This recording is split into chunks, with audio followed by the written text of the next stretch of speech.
Rusia mengumumkan gencatan senjata kemanusiaan di Ukraina. Warga sipil pun dapat dievakuasi keluar dari zona perang.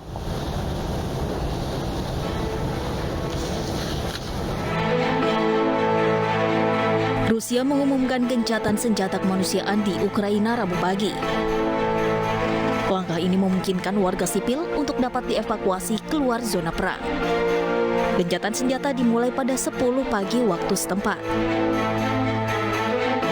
Kementerian Pertahanan Rusia yang bertanggung jawab atas operasi kemanusiaan di Ukraina mengatakan Federasi Rusia mendeklarasikan rezim diam dan siap menyediakan koridor kemanusiaan. Rusia juga mengusulkan untuk menyetujui rute dan waktu mulai koridor kemanusiaan dengan Ukraina sebelum pukul 3 dini hari waktu setempat. В целях безопасной эвакуации мирных граждан из населенных пунктов сегодня с 10 часов московского времени вводится режим тишины и открываются гуманитарные коридоры из Киева, Чернигова, Сум, Харькова и Мариуполя. Pekan lalu upaya gencatan senjata demi kemanusiaan juga sempat terjadi setelah Rusia dan Ukraina menggelar pertemuan di perbatasan Belarusia. Sayangnya hanya beberapa jam setelah kesepakatan, keduanya melanggar gencatan senjata. Pemirsa, hingga kini 9 warga negara Indonesia masih terjebak di kota Chernihiv, Ukraina. Meski aman, namun mereka tetap diliputi ketakutan. Ya begini, pangkas. Ini kan ada siap-siap mau pulang, ini Aris, ini Devi. Sebanyak 9 warga negara Indonesia masih terjebak di kota Chernihiv, Ukraina. Mudah-mudahan ada jalannya, supaya bisa pulang. Sebagian tidur. Para WNI yang bekerja di pabrik plastik ini berlindung dari serangan di sebuah rumah dengan segala keterbatasannya. Serangan ini kira-kira ada 500 meter dari kami bersembunyi di bawah tanah. Lari, weh! Itu udah ngebom! Lihat, itu sudah ngebom. Meski dalam kondisi aman dan cukup logistik, namun mereka tetap dihantui ketakutan karena kerap terdengar ledakan. Kira-kira 400 meter. Dekat sekali itu.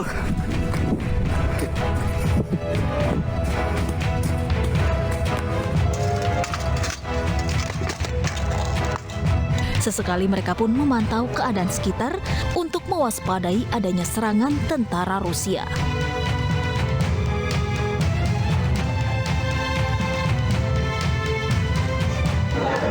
Nana, ini muka-mukanya ini yang masih terdampar ini di Chernihiv ini.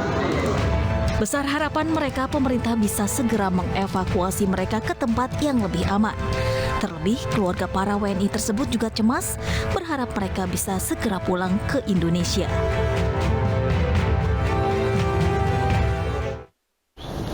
Untuk mengetahui kondisi terkini situasi di Chernihiv, Ukraina, kita sudah bergabung bersama dengan seorang warga negara Indonesia yang masih berada di sana.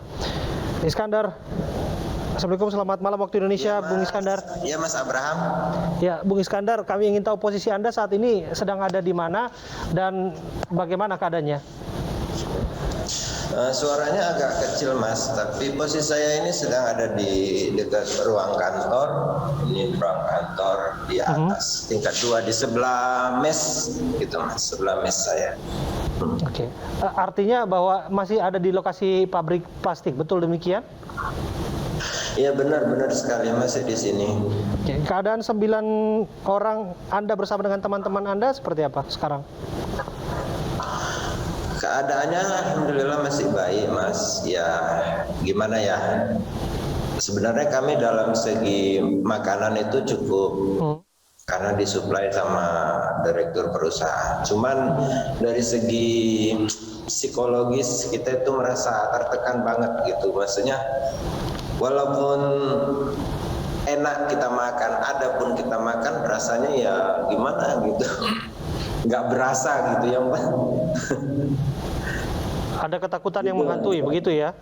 Ya, karena kita sudah 14 hari di sini kan, ketakutan setiap hari. Jadi gimana ya, psikologis kita memang agak terganggu lah. Malam pun kita susah tidur. Ya, Bung Iskandar, kalau bisa Anda gambarkan kepada kami, teror serangan seperti apa yang Anda lihat, Anda saksikan sendiri, yang secara langsung maupun tidak memberikan ketakutan, kepanikan kepada Anda dan teman-teman Anda? Ya, dari awal itu kita memang dari hari pertama kedua itu memang ada suara rudal balistik dari Belarus menuju Kiev itu melewati kami. Tapi itu jauh kan posisinya. Saya itu nggak terlalu khawatir, nggak terlalu risau juga. Cuman yang waktu membuat saya itu betul-betul terganggu itu waktu invasi yang kelima, keenam, ketujuh itu pesawat itu yang ada video yang raga lari-lari itu. Ya. Itu saya duluan ke bunker. Saya udah nyuruh mereka untuk bersiap ke bunker. Tapi kan mereka sebelumnya masih tidur. Itu sekitar lepas zuhur. Itu waktu itu saya pun baru di rumah. Teman saya lihat ada asap, terus dia bilang, "Bang, ayo ke bunker. Di luar udah banyak pesawat." Nah, itu di situ saya langsung pakaian, suruh anak-anak semua pakaian, berangkat saya duluan. Itu memang luar biasa. Itu betul-betul saya sampai panik. Itu saya telepon ke kampung. Saya bilang, tolong upayakan kami supaya pulang. Saya bilang, tolong usahain. Itu memang betul-betul kacau. Artinya bahwa kota Chernihiv juga tak luput dari serangan militer pasukan Rusia. Tak luput, Bang. Itu semua habis, Bang, kota. Itu di depan itu macam gudang. Saya pun sering lewat situ. Nggak menduga kalau itu depot minyak. Itu depot minyak itu aja mungkin ada 8 kali dibom. Itu. Pagi sudah padam, diserang lagi pagi besoknya. Itu berulang kali. Kenapa saya pun nggak tahu kok berulang kali. Tapi memang itu yang Anda ketahui ada instalasi militer di sana? Ada instalasi militer. Sebelum Hartsari sebelumnya juga itu bukan instalasi, Bang. Itu asrama tentara. Letaknya di depan supermarket. Itu terbakar. Satu lagi ada jauh dari kami sekitar 6 kilo lewat kota lagi ke sana. Itu asrama untuk tentara tank, artileri. Itu pun habis.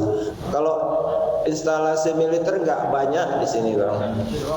Malah yang banyak menjadi korban itu rumah-rumah penduduk, sekolah juga habis semua. Oke, yang Anda ketahui, apakah kota Chernihiv saat ini dikuasai oleh Rusia? Belum, Bang. Jadi cerita gini, waktu invasi dari pertama sampai kedua itu tentara Rusia sebenarnya nggak berniat untuk menguasai Chernihiv. Mereka hanya melewatin dari Belarus, mereka melewati langsung ke Kiev. Jadi selama di perjalanan itu mereka ketemu dengan tentara Ukraina, terjadi tembak. Tapi mereka nggak ini. Tapi kalau sekarang masih Ukraina yang menguasai, yang mengontrol sipil. Oke, tapi sejauh ini kan kita mendapatkan informasi soal gencatan senjata. Saya mau pastikan satu hal, masih ada tidak dentuman bom, serangan-serangan yang terdengar di sekitar Anda? Masih, Mas. Bahkan kalau apa nanti bisa saya anukan ininya. Masih, Mas. Masih, meskipun sudah diumumkan oleh militer Rusia mereka menyediakan rute evakuasi, jalur kemanusiaan. Masih. Tapi ini selama ini kan saya sudah memperhatikan kalau serangan dari Rusia itu suaranya seperti apa, dari Ukraina seperti apa. Serangan ini dari Ukraina ke arah ke sana, jadi Rusia belum ada nyerang kemari gitu. Oke, saya mau pastikan juga apakah Anda sudah berkomunikasi dengan KBRI, komunikasi terakhirnya seperti apa? Sampai hari ini tadi siang sekitar 2 jam lalu saya masih berkomunikasi. Mereka sedang mengusahakan jalan karena gini, Bang, izin itu nggak boleh dari sepihak gitu. Mereka harus mendapat izin dari pihak Rusia dan pihak Ukraina. Itu yang masalahnya sulit. Karena takut nanti seandainya izin itu dari sepihak, nanti kami itu menjadi korban kepentingan gitu. Jadi satu yang melakukan mereka mengatakan orang lain, yang itu melakukan menuduh orang lain, jadi korbannya kami gitu. Jadi bapak-bapak itu berusaha meyakinkan, memastikan supaya jangan ada celah untuk gagal. Ini terakhir, apa yang ingin Anda sampaikan kepada pemerintah di Indonesia secara langsung? Barangkali Anda punya keluarga juga yang menyaksikan siaran saat ini. Ya, dari awal memang saya sudah komunikasi gimana semuanya dari awal. Saya ngerti prosesnya kenapa kok sampai kami terjebak semuanya kan. Ya sebenarnya ya saya bukannya saya nggak mengeluh, nggak marah, nggak apa. Saya cuman bersyukur pemerintah selama ini udah peduli sama kami, berusaha membantu. Itu aja, Bang. Terima kasih banyak untuk pemerintah kita dengan bapak-bapak yang hebat-hebat siang malam selalu memonitor kami. Itu aja, Bang.